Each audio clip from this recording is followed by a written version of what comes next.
আরেকটা কুফুরি, নব্য কুফুরি, নব্য নাস্তিকতার একটা হলো যে ধর্মের বেলা আমাদের উদার হতে হবে। কি হইতে হবে?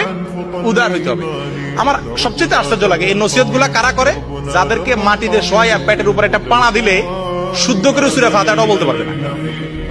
ওনারা ফতোয়া দেন আলেমদেরকে এবং 16 কোটি মানুষকে, মুসলমানকে শিখায় যে ধর্মের ব্যাপারে কি করা উচিত না, বাড়াবাড়ি করা, আর সব ব্যাপারে বাড়াবাড়ি করা, রাজনীতির নামে, দলবাজির নামে, অস্ত্র নিয়ে মহড়া করে সবকিছু করা যাবে, শুধুমাত্র ধর্মের বেলা কি করা যাবে না?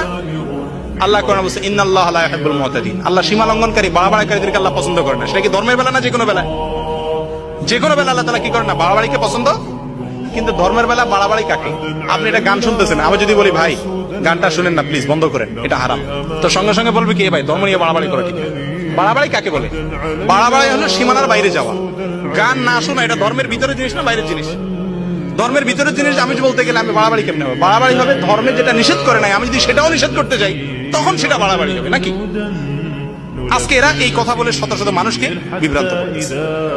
আগে টিভিতে আমার সবচাইতে ঘৃণিত টিভি ব্যক্তিত্বদের ভিতরে একজন নুরুল কবির, চাবায় চাবায় কথা বলে।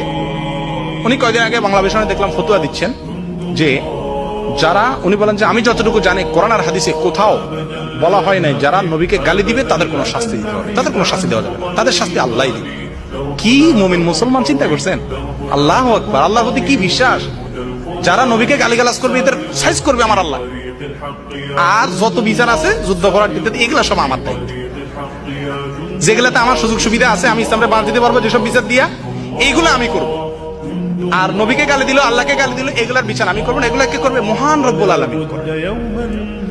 কোরআনে কারিমে আল্লাহ তাআলা স্পষ্ট ঘোষণা করেছেন 4টি শাস্তি আল্লাহ তাআলা জজকে বাইসা দিয়েছে, 4টার ভিতরে একটা জজ নির্বাচন করবে।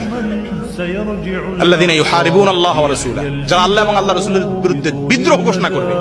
অমুসলমান হওয়া এক জিনিস, আপনার অমুসলমান হয়েছেন আপনারটা নিয়ে আপনি থাকেন, কিন্তু আপনি এবং আল্লাহ রাসূলের বিরুদ্ধে যুদ্ধ ঘোষণা করলেন, গালিগালাজ করতেছেন, কটাক্ষ করতেছেন, তা আপনার বিরুদ্ধে আল্লাহ তাআলা 4টি শাস্তি রাখছেন। 1 নম্বর শুলে চড়িয়ে মৃত্যুদণ্ড, 2 নম্বর সাধারণ মৃত্যুদণ্ড, 3 নম্বর হাত পাও কাটা বিপরীত মুখ থেকে, 1 হাত 1 পাও, 4 নম্বর দেশান্তর করা। এই 4টির যে কোনো একটা শাস্তি আল্লাহ কোরআনে ঘোষণা করছেন রাসূলের বিরুদ্ধে বিদ্রোহ করলে।